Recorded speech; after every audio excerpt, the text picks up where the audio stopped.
Hello, beautiful souls. Welcome back to my Journey Faithful Compassion Hub. If you are new here, I'm Beatrice, and here we explore deep spiritual insights that helps us navigate life's journey with more wisdom and clarity. In our last episode, we explored the depth of true wisdom and how it unfolds in our daily lives. But wisdom alone is not enough. We also need trust. In today's episode, Harold Klemp shares two stories that reveal a deeper truth about manifestation, trust, and surrender.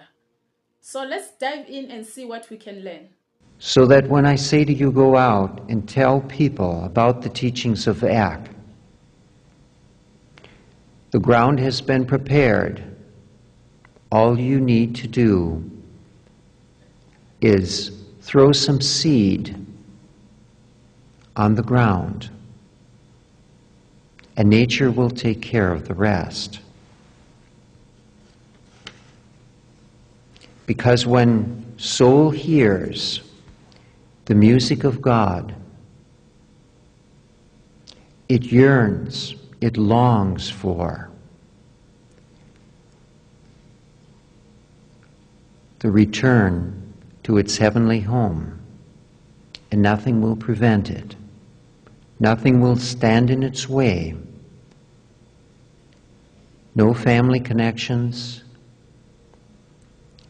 no dangers, no fears. The Master's love also works in everyday life with other things. A businessman I'll call Tony found himself out of work, as many have, after the crash that occurred in the year 2000, of March 2000. And he was trying to figure how to find another position. And so he'd do all the right things, but every time something seemed just about to close where he'd be able to get a new position and replenish his bank account, the potential employer would call back and say, well, we got to think about this for a minute. Something's come up. Don't call me, I'll call you. And of course, Tony's waited a long time for the call that never comes. And so he was wondering, now he's a higher initiate,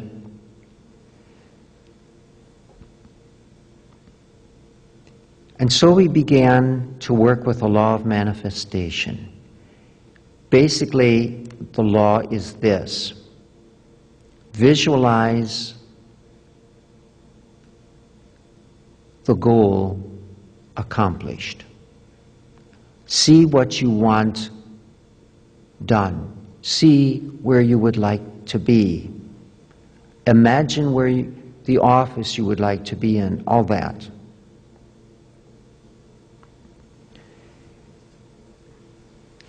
And so he did this, and sure enough, he had 3 nibbles. People came up, he got 3 offers. So responds to them all, he writes up a proposal, sends it back, and then poof, all 3 of them disappear into thin air. And he says, you know, what is it? And then he gave the things that he's doing, trying to do this law of manifestation correctly. He says he does the daily spiritual exercises.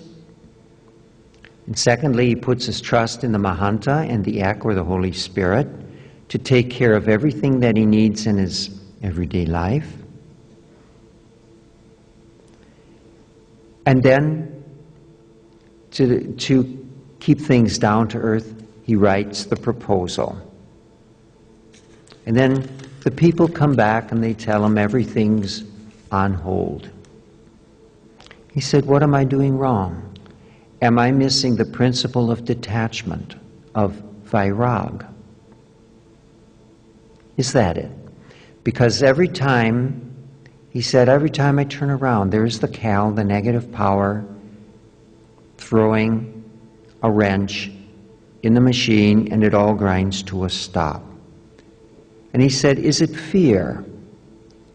Is it the fear from the emotional plane? In my emotions, is this what is doing it? I'm afraid that even though I visualize what I wish to be, won't really happen.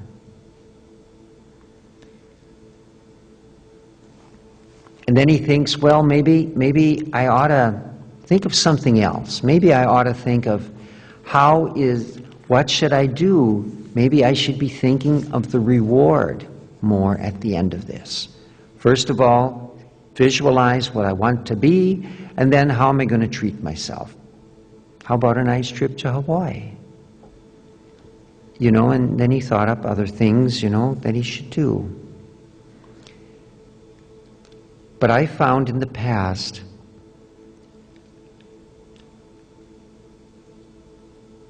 that even when I said, not my will, but thine be done,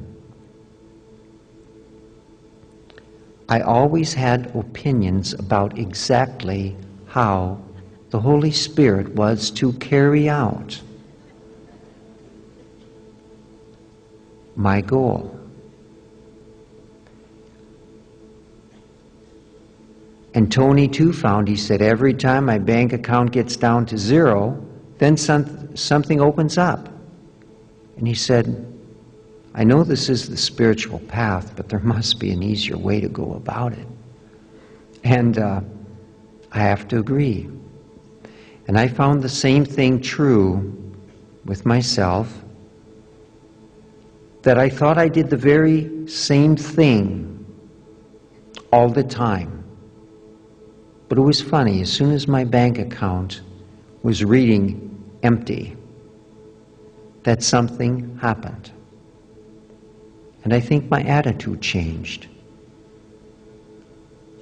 I think I was more willing to accept conditions that weren't exactly what I had visualized. Because Divine Spirit in its wisdom knows better what you need than you do yourself. And when you're facing a busted bank account and you're thinking, now what?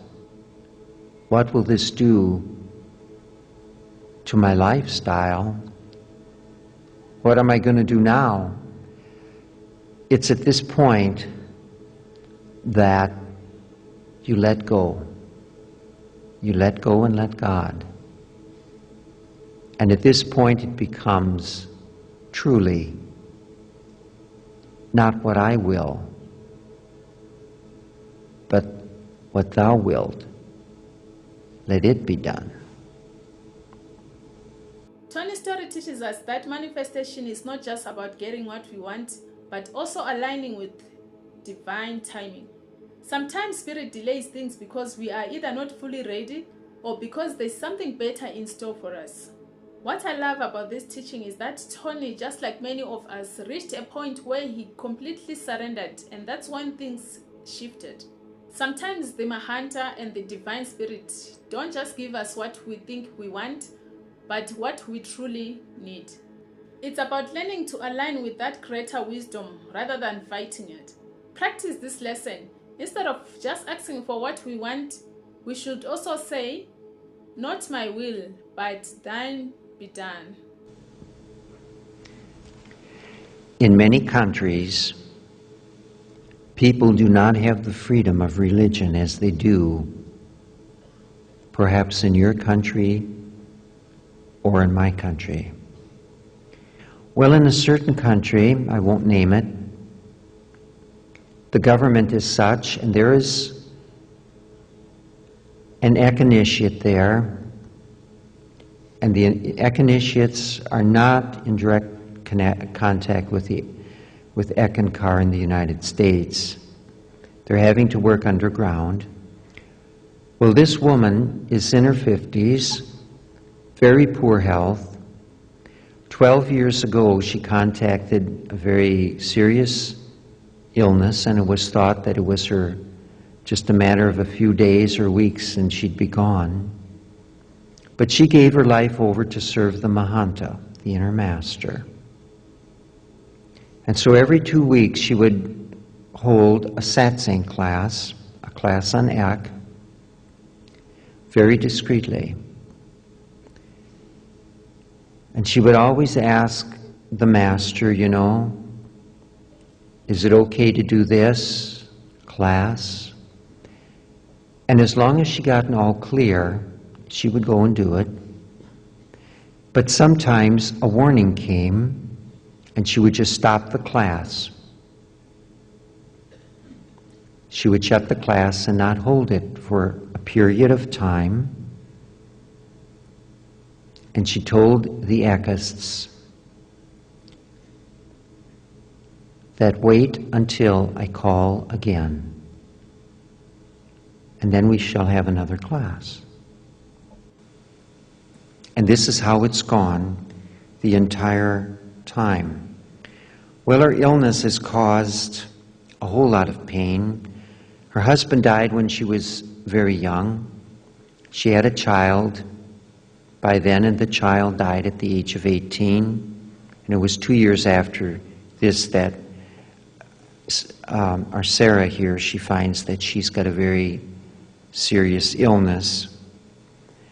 But now, 12 years after it, she was still alive, giving her life to Ek, listening to the Mahanta, hearing the true voice of what the divine will wished.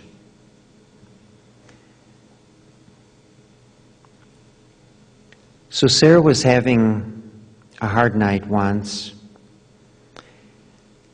and the pain was so bad that she said, I don't want any Ek or Mahanta. I just wish to die and get released of this hard pain. She was ready to go.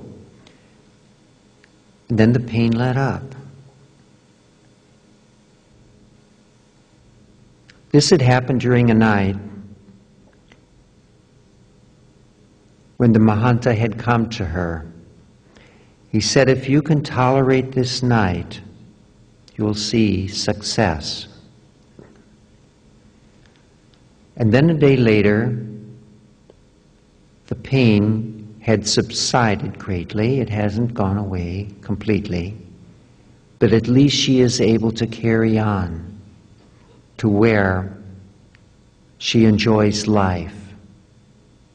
She enjoys serving life, other people, as she's serving the Mahanta. So, I am with you always, and may the blessings be. Thank you. Sarah's story is deeply moving. It shows us that true surrender doesn't mean giving up. It means trusting in the process even in our darkest moment. Her faith in Mahanta kept her going despite all the pain. What's powerful about this is that this level of trust and guidance is available to all of us. The question is, are we willing to listen? Are we ready to trust that the path we are on is unfolding exactly as it should? Thank you for being on this journey with me. If you found this video interesting, please like, share, and subscribe for more spiritual insights. Until next time, may the light and sound of God guide your path. I love you all.